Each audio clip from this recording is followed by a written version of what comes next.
Salut tout le monde, c'est iPhone THQ. Donc on se retrouve aujourd'hui pour la vidéo du jailbreak de l'iPhone 4S et de l'iPad 2. Donc qui est sorti tout récemment sur Windows, il était sorti hier pour le système d'exploitation Mac OS X.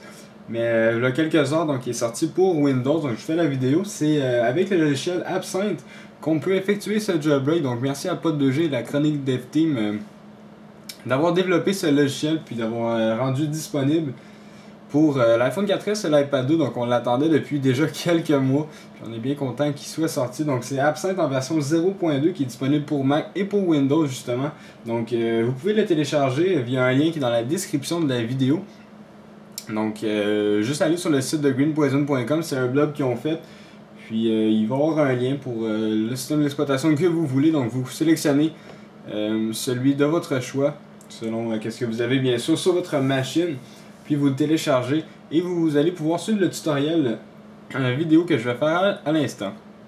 Donc ça fonctionne bien évidemment sur la 5.0 et la 5.0.1. Donc je vais vous montrer que je suis bien en 5.0.1 sur mon iPhone 4S. Donc j'avais tenté de le jailbreaker, puis ça ne l'avait pas enregistré malheureusement. Donc j'ai fallu que je fasse une restauration sur mon iPhone 4S. Puis là, je suis bien en 5.0.1, donc tout frais restauré, c'est sûr qu'il y a une copie sauvegarde, mais n'est pas jailbreaké. De toute façon, Absinthe ne fonctionne pas si votre appareil est déjà jailbreaké. Donc ça vous prend Absinthe, juste à le télécharger, vous êtes en format .zip, vous faites une extraction sur votre bureau. Ensuite, vous pouvez lancer le logiciel .exe. Il ressemble grandement à GreenPoison, donc l'interface du logiciel. Puis votre appareil doit seulement être connecté. Qu'est-ce qui est le fun sur ce jailbreak là, c'est qu'il n'y a pas besoin de mode DFU ou quoi que ce soit. Donc juste à le connecter, puis c'est comme Blackrain ou Spirit, vous faites juste cliquer sur le bouton jailbreak, c'est aussi simple que ça. Avant de cliquer sur jailbreak, je vous conseille d'enlever le mot de passe sur votre iPhone. Donc si vous n'avez un, juste à l'enlever, vérifiez en verrouillant et en déverrouillant que vous n'avez bien pas de mot de passe. Allez dans Réglages, puis vous pouvez le désactiver ici dans Passcode Lock. Donc je vous conseille de le désactiver, sinon il est possible qu'il y ait des erreurs avec Absinthe. Donc juste à cliquer sur le bouton jailbreak, puis ça va se connecter sur votre appareil et simplement commencer le jailbreak. Donc je vous rappelle que vous n'avez pas besoin de mettre en mode DFU, donc c'est vraiment simple. On va tout simplement le laisser charger. Donc on peut voir ici qu'il est marqué Beginning Jailbreak, this may take a while. Donc c'est possible que ça prenne un peu de temps, on va laisser travailler. Puis ça va envoyer toutes les informations à votre appareil. Donc on peut voir que ça fait le même processus que sur le jailbreak avec Spirit. Donc ça fait comme une restauration à partir d'une copie sauvegarde. Mais cette copie sauvegarde inclut le jailbreak bien sûr. On va le laisser travailler. Donc là, Absinthe il dit tout simplement de attendre le redémarrage et de ne surtout pas unplugger, donc débrancher votre appareil de l'ordinateur puisqu'il est encore en train d'envoyer des informations. Donc ce n'est pas terminé maintenant, il est bien écrit. Donc on va attendre le redémarrage. Puis une fois redémarré, on n'a pas Cydia directement, je crois bien. Comme avec GreenPoison, dans le fond on va cliquer sur un logiciel puis ça va télécharger Cydia. Donc on va laisser travailler notre appareil. Il faut attendre avant de faire n'importe quoi que la barre de téléchargement de chargement est terminée sur votre ordinateur. Donc il va être marqué d'ailleurs d'attendre avant de faire quoi que ce soit puis de toucher à notre appareil. Donc là on peut entendre notre appareil vibrer ou faire un bruit. Donc là ne touchez pas à votre appareil pour le moment, attendez la barre de chargement se termine. Donc ça fait tout simplement préparer le jailbreak data, donc l'information pour le jailbreak. Puis ça dit, là, comme je vous disais, donc de ne pas toucher votre appareil maintenant. Donc ça envoie encore de l'information.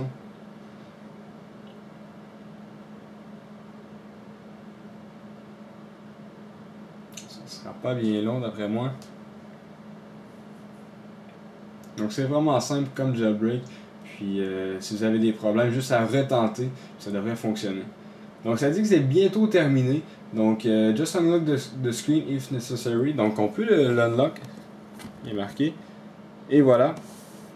Donc si je regarde ici, on a ici une icône Absinthe. Donc on va attendre que le logiciel dise qu'on peut maintenant toucher à notre appareil. Donc faire ce qu'on veut avec.